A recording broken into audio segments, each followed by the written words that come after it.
There are many misconceptions about money that many people believe in, and also many great facts about money which, if you're familiar with and use them to your advantage, can make your life significantly easier, yet most people have no idea about them. In this video, we'll go over the facts about money that everyone should know, as knowing them can be very beneficial for you, as well as debunking some myths about money which make many people look at the money the wrong way, and that only causes them harm. But before we start, feel free to leave a like on the video, as every like, share and comment help the channel out tremendously and I really appreciate it. And if you're new here, feel free to subscribe with notifications turned on for more personal finance, investing, business and motivation related videos, as well as weekly book summaries. Fact number 1. Money is not the root of all evil. Money is not actually the root of any evil, but the lack of it is the root of many evils. Money is unfortunately irrelevant to many people until there's a lack of it. And at this point, their lack of understanding of money, how it works and what it can do for them, makes them say that money is to blame for their problems, instead of their lack of knowledge.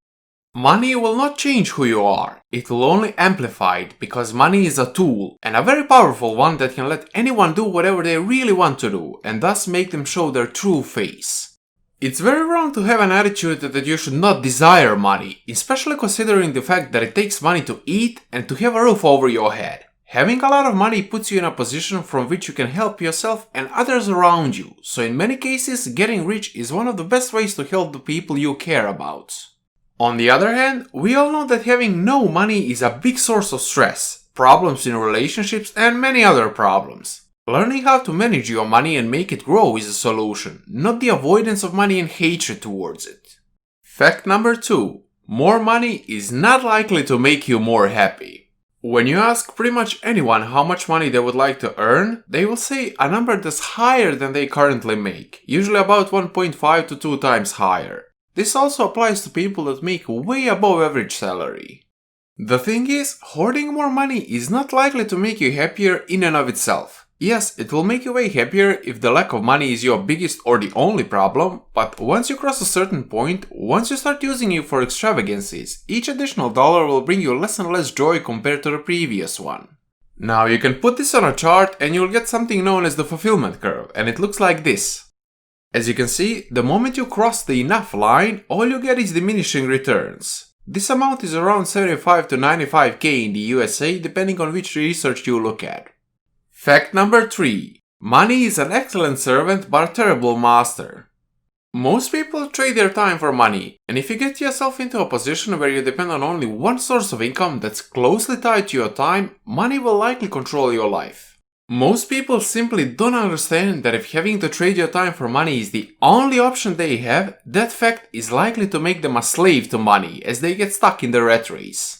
On top of this, if you only make money by trading your time for it, every purchase you make is worth a certain equivalent amount of your time. So next time you consider buying something you might not even need, consider whether it's actually worth the time it costs and whether it will actually make you happy.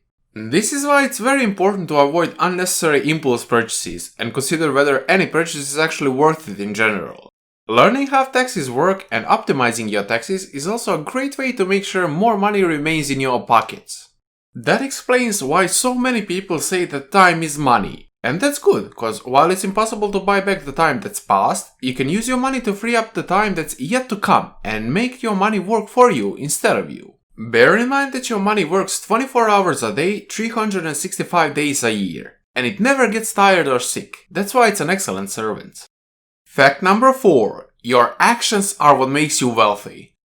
If you distributed all the money in the world evenly across all people, it would very soon redistribute itself pretty much the same way it was distributed before. Don't believe me? Well, just consider the fact that wealthy people would keep doing what made them wealthy, while the poor people would keep doing what made them poor, so the outcomes would be unavoidable. This is why poor people don't need more money to fix their money problem. They need proper financial education, and more importantly, they need to apply that knowledge in practice in order to fix their money problem and eventually even become rich. Giving them more money would likely just result in them squandering more money, and not much benefit comes from that. Blaming others for your own financial state will not make you any richer, only actions will, and financial education will make sure those actions are the correct ones that will drive you towards financial independence.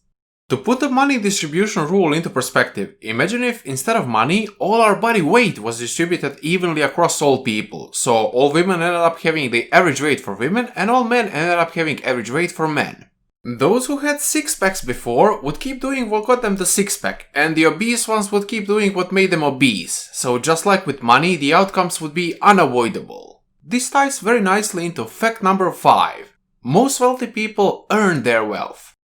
Winning a lottery is not the way most people get wealthy. Inheritance is also not the way most people get wealthy. In fact, 80% of millionaires are self-made first-generation millionaires.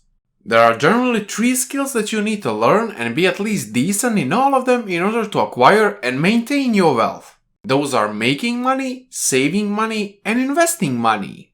Most millionaires get to become one by being very good at saving money, at least average at making it, and at least average at investing it. Becoming very good at investing your money and average at the other two is another fairly lean way to becoming rich, but it might take you a while. Bear in mind that there's only so much money available for you to save, as you can't cut back on your expenses past a certain point. This is why increasing your income and learning how to invest are both very important to speed up your journey towards achieving financial independence. People that are exceptional at making money usually become so by providing lots of value to other people. So bear in mind that a positive impact you can provide to other people's lives by solving their problems is the best way to increase your income. But even at this point you have to be careful because of fact number 6. High income itself will not make you wealthy. Even if you find a problem to solve it and thus provide a great amount of value to people or simplify the way to entertain a lot of people providing them value in that way, and as a result end up making a lot of money, you can still spend it all and end up being broke, even if we're talking about millions here. It's not how much you make that makes you wealthy, it's what you get to keep instead. Lifestyle inflation can be really hard to out-earn. That's why you see many former athletes, movie stars, and lottery winners who had multiple millions on their hands go broke in a few years. You must live below your means to grow wealth. If you're making $1 million a year but spend $1 million a year or even more, you're just living high, and losing your source of income will make you go bankrupt almost immediately if you don't have savings and or investments. Sorry to break it to you, but most snobs that you see around are actually not wealthy. A lot of people tend to say, I might die tomorrow in response to this, and yep, you might, but you are way more likely to lose your job tomorrow instead. So make sure to keep a steady percentage-based savings rate. And if this causes you to feel like you're missing out on too much, work on increasing your income and that will fix the problem. You should buy mostly assets instead of liabilities in order to remain wealthy once you get a good enough income. A quick reminder that an asset is something that makes you money or appreciates in value, while a liability is something that costs you money or depreciates in value. And buying assets lets you utilize another cool feature of money that is our fact number 7. Money can buy your freedom. You don't need the government to tell you when you can retire. The only thing you need is enough assets to be able to live off of them for the rest of your life. The miracle of compounding is an amazing thing, and making sure that it works for you and not against you is very important. So get out of debt as soon as possible and have your money work for you instead of for somebody else, because otherwise it'll work against you 24 hours a day, 365 days a year. While on the other hand, the sooner you start investing, the more time you have for the compounding to do its magic. There is a very simple and easy rule of thumb that tells you how much money you need to retire early, and it's known as the 25x rule. The 25x rule states that you need to have 25 times your yearly living expenses saved and invested in order to retire early using the 4% rule.